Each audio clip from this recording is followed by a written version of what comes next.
Innal halala sak temene halal iku bayyinun jelas, wa innal harama lan sak temene haram iku bayyinun jelas, wa bainahuma lan iku ing dalem antarane halal lan haram umurun utawi pira-pira perkara mustabihatun yang samar. Umurun utawi pira-pira perkara mustabihatun kang samar. La ya'lamuhunna, la ya'lamu kang ora ngerti hunna ing umurun mustabihat sapa kasirun wong akeh minan nasi saking manungsa. Faman mongko utawi sapane wong iku ittaqa ngedoi sapa man asyubuhati ing perkara syubhat, faqad istabro'a mongko sungguh bersihate sapa man lidinihi maring agamane man wa irdihi lan kemuliaan kedudukane man. Jadi Bapak Ibu, hadis yang ke-6 ini adalah terkait dengan perkara yang halal dan juga perkara yang haram. Perkara yang halal itu jelas. Di malam Ramadan kita boleh mempergauli istri kita, ini jelas. Kalau di siangnya tidak boleh, kalau di malamnya boleh. Ini ayatnya, uhilla lakum lailatas siyami rafatsu ila nisaikum. Jadi dihalalkan bagi kamu para suami pada malam hari bulan puasa berhubungan suami istri dengan istri kamu. Jadi boleh, Pak. Contoh yang lain, masalah makanan, kita dianjurkan untuk makan yang baik-baik. Kulu min thayyibati ma razaqnakum. Jadi makanlah makanan yang baik-baik yang telah kami rizkikan kepadamu.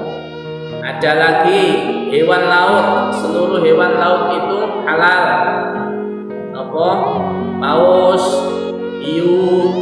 Jadi semua apa yang ada di laut itu halal kecuali bangkai kapal,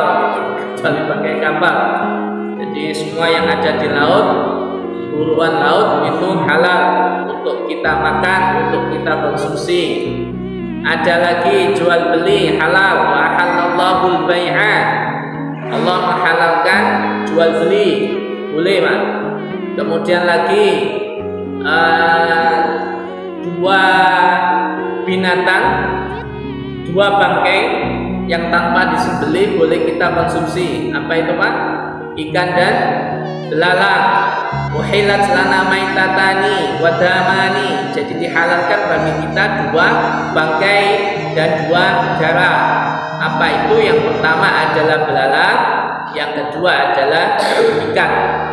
Dan dua darah itu hati dan limpa. Jadi dua itu boleh kita konsumsi. Jadi kalau panjenengan misalnya ketemu dengan belalang, Pak, tidak ada lauk untuk takjil atau untuk sahur, dengan nyari belalang tidak apa-apa. Jadi bagus belalang di sungai, kemudian kita goreng, maka boleh kita konsumsi itu tanpa harus disembelih. Ikan juga seperti itu. Kemudian ada dua darah yang diperbolehkan, yaitu apa? Hati, ini jeruan, hati, utama hati dan limpa itu boleh kita konsumsi. Tapi yang lain tidak boleh, darah yang mengalir tidak boleh. Bisa dipahami, Pak? Jadi perkara halal itu jelas, Pak. Jelas dalilnya juga jelas ayatnya juga jelas. Sebaliknya, perkara yang haram ini juga jelas keharamannya. Misalnya, Pak, di Al-Quran itu ada penjelasan terkait haramnya sesuatu.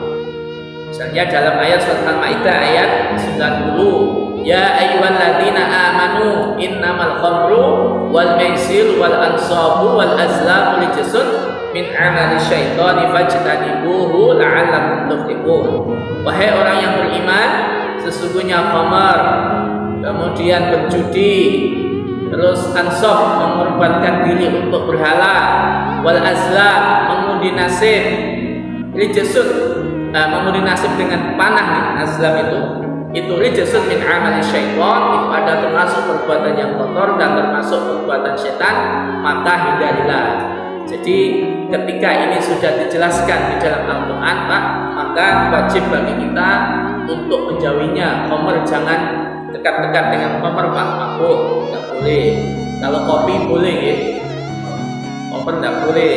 Whisky, apa namanya itu, pokoknya sesuatu tua, pokoknya sesuatu yang memabukkan buatan angsa. Judi nggih ngoten, segala macam bentuk judi. Kalau dulu kita kenal dengan SDSB, konten ya dulu.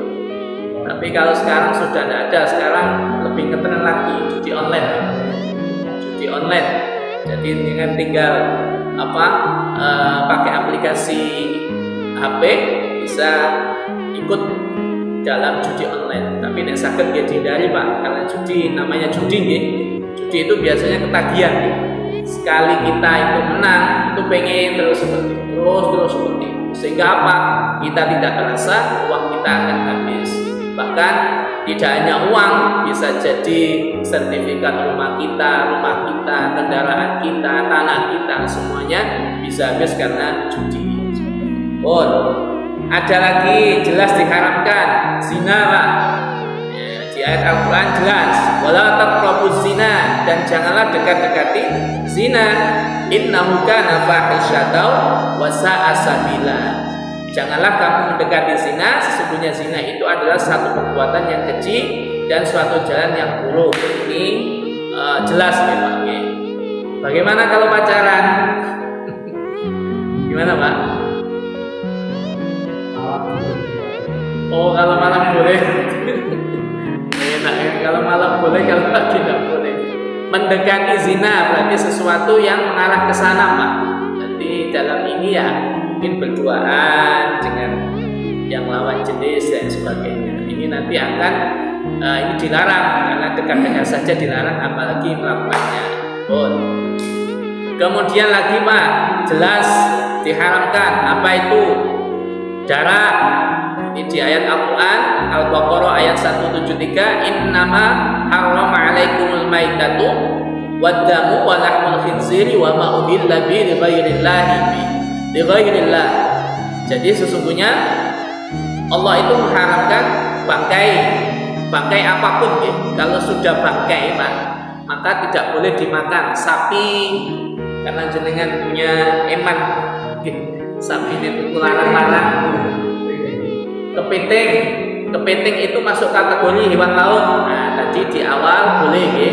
Jadi seluruh apapun yang ada di laut boleh dengan konsumsi. Tapi kalau yuyu tidak boleh ya. Yuyu tidak boleh, karena itu ada yang mengatakan boleh, ada yang mengatakan tidak boleh. Karena apa? Itu masih diperselisihkan. Nah, nanti ada kategori yang masih diperselisihkan oleh ulama. Nah, kita sekarang bahas dulu yang jelas halalnya, jelas haramnya. Oke. Yang kedua, darah Pak, getih apapun gitu. Getih sapi, getih kambing, getih unta, getih ayam, atau kalau bahasa kita apa namanya? Didih ya. Didih itu haram untuk dikonsumsi Pak.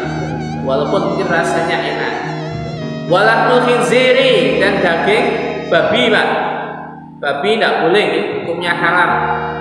Karena ini termasuk hewan atau najis. Kalau di Syafi'i, madzhab Syafi'i itu najis waladoh ya.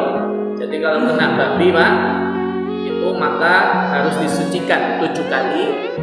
Salah satunya dengan debu Pak, dengan debu. Kenapa kok pakai debu, tidak pakai rinso dan sebagainya? Karena ini menurut penelitian yang bisa menghilangkan najisnya, kuman-kumannya itu adalah debu Pak. Debu. Kemudian lagi, wa ma uhilla bihi lighairillah, hewan yang disembelih selain dengan nama Allah Pak. Jadi kan punya kambing, ternyata nyembelihnya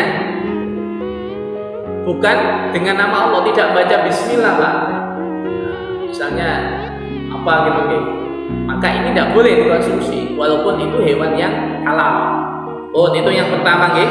Jadi jelas dijelaskan dalam Al-Quran ataupun hadis terkait dengan haramnya hewan atau makanan tersebut. Kemudian haram sesuai dengan penjelasan hadis. Contohnya orang yang suka berkata kotor, Pak. Nah ini hukumnya tidak boleh, Pak. Sibabul muslim fusukun wa qitalul kufur. Mencela seorang mukmin, seorang muslim adalah fasik dan membunuhnya adalah kufur. Jadi mencela orang lain atau berkata-kata kotor, Pak.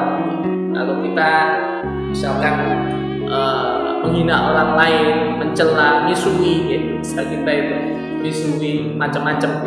Kalau di Surabaya itu, ya. Tapi kalau di Mesir itu ada kalimat ikhrab baitak. Itu artinya semoga Allah merubuhkan rumahmu, itu kalau diartikan. Tapi itu kata-kata yang kurang tepat untuk dilakukan. Kemudian lagi datang ke peramal. Ini hati-hati ya, ke dukun, terus bertanya tentang sesuatu, ngeramal gitu, Pak. Oke, itu tidak boleh, Pak. Bahkan dalam satu riwayat, dan ini diriwayatkan oleh Imam Muslim, hadis sahih, man ata urafan fasa'alahu an syai'in lam tuqbal lahu salatun arba'ina lailatan. Jadi kalau kita datang kepada peramal, kepada dukun, kemudian kita bertanya sesuatu, nanti itu jodoh saya itu siapa, nanti rezeki saya itu bagaimana, dengan tanya kepada peramal atau kepada dukun, maka di sini dikatakan Rasulullah, maka sholatnya tidak akan diterima selama 40 hari. Jadi 40 hari boleh diterima, Pak, kalau kita berani-berani ke dukun. Makanya hati-hati, Pak, ya, terkait dengan hal ini. Jangan mudah ke dukun menanyakan sesuatu atau minta petunjuk sesuatu yang itu kemudian kita lakukan atau kita laksanakan. Kemudian lagi jimat, tahu jimat kita? Misalnya punya akik, ada yang punya jimat gitu, punya akik, atau misalnya punya apa, Pak? Keris misalnya. Terus kemudian kita mempercayai bahwasanya akik itu bisa memberikan manfaat, keris itu bisa memberikan manfaat, maka ini termasuk dosa yang besar, Pak. Nah, yang mengatakan tidak boleh ini bukan saya, tapi langsung Rasulullah Shallallahu Alaihi Wasallam. Inna ruqya wa tamaima wa taulat syirkun. Jadi sesungguhnya jimat, ya. Terus kemudian pelet itu adalah perbuatan syirik, Pak. Karena ketika kita meyakini sesuatu, misalnya akik punya bisa ini bisa itu, maka berarti kita menggandakan Allah, kita menyekutukan Allah karena kita percaya kepada selain Allah Subhanahu wa taala. Kemudian lagi ada patung, lukisan. Ini maksudnya lukisan makhluk yang bernyawa, gitu. Lukisan makhluk yang bernyawa ini hati-hati. Kalau misalkan di rumah ini ada lukisan, yang itu dibuat oleh orang terus bernyawa, maka hati-hati sekali. Kenapa? Karena nanti dalam satu riwayat itu nanti kita akan diminta untuk menghidupkan patung itu atau lukisan itu. Tapi ada yang mengatakan boleh selama itu dibuat untuk misalnya pendidikan, misalnya untuk pendidikan, gitu. Terus ada yang mengatakan lagi tidak apa-apa kalau itu tidak wujud secara keseluruhan. Contohnya apa, Pak? Misalkan jenengan melukis tapi sirai saja, kepalanya saja, atau melukis setengah badan misalnya, maka itu diperbolehkan dalam hal ini. Dan masih banyak lagi. Terus yang ketiga yang diharamkan lagi, Pak, kaidah-kaidah. Jadi di di Islam itu ada kaidah-kaidah. Misalnya setiap yang memabukkan, setiap sesuatu yang memabukkan, maka harful muskirin haram. Setiap sesuatu yang memabukkan maka dihukumi haram, apapun bentuknya, apapun bentuknya, maka tidak boleh dikonsumsi. Alkohol, whisky dan lain sebagainya, maka ini tidak boleh untuk dimakan atau dikonsumsi. Terus lagi sesuatu yang merusak, Pak. Jadi kalau kita konsumsi, kalau kita makan, kalau kita minum itu malah merusak pada diri kita. Misalnya nopo. Jadi makanan itu kalau kita makan tapi merusak awak malah. Apa? Minum apa atau makan apa yang kalau kita gunakan malah merusak tubuh kita. Contohnya apa? Makan mambu. Oh, oke, makanan basi. Makanan yang basi. Jangan dimakan, Pak, kalau sudah basi, karena itu nanti akan merusak tubuh kita. Oke, makan makanan basi malah akan merusak, tidak malah menyehatkan dan lain sebagainya, Pak. Ini masih banyak perkara-perkara yang haram. Jadi intinya adalah kalau itu sudah halal dan dihalalkan oleh syariat, maka kita boleh mengkonsumsi. Tapi kalau itu sudah diharamkan, maka sebaiknya ditinggalkan, Pak. Maka sebaiknya ditinggalkan. Saya dipahami, nggih?